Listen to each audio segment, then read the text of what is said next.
Thank you, Mike. And I have no analogy for you. Yeah, we got a chart. The conclusion of this, and I think this is concluding, I think this bill is dead, is unfortunate. Because every Republican I know serving in Congress wants to secure the border. And we had a real opportunity to do so.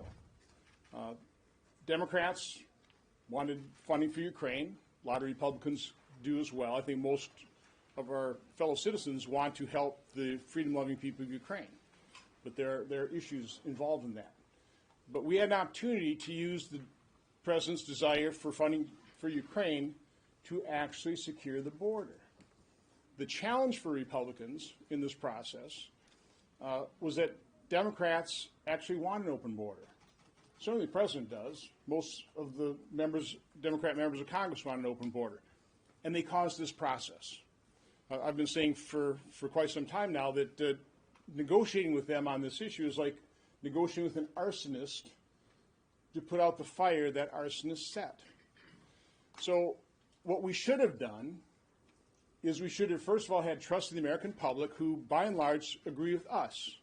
They recognize the open border is a clear and present danger to America, to its citizens, and they want to secure the border. So we should have had faith in them.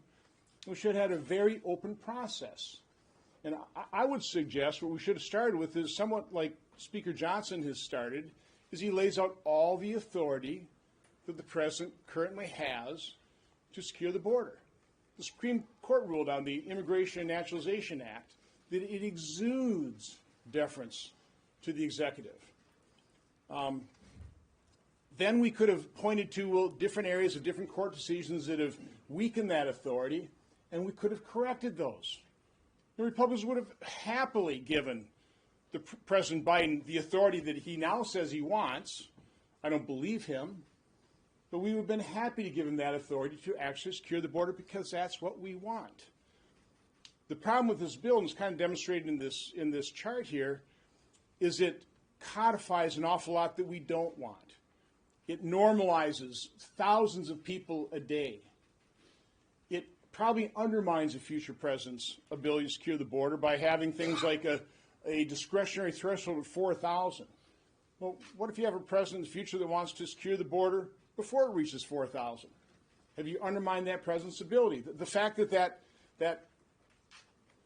discretion to close the border ends after 3 years could also be used by liberal groups against a conservative president who wants to secure the border by saying, well, you thought you had that authority under the INA, but Congress didn't think you had it, so they passed this bill and they only gave the president that authority for 3 years.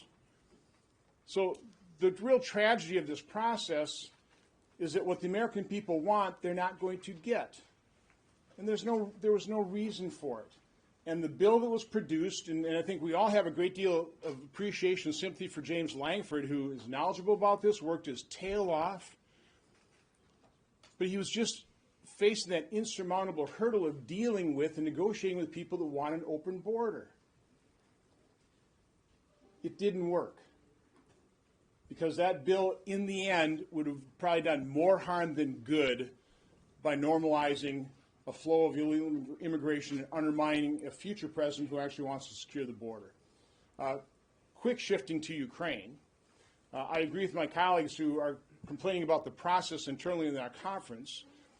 As a conference, leadership needs to listen to its members. In this case, had leadership listened to us and insisted on tying Ukraine funding to meeting thresholds, we might have had a bill we could support. Right now, I think Republicans, as you heard Senator Scott say, our constituents are concerned about inflation, which is caused by too much deficit spending. We spend well north of $870, $80 billion a year in defense a year. Now they want to spend another $110 billion. At a minimum, we should pay for it.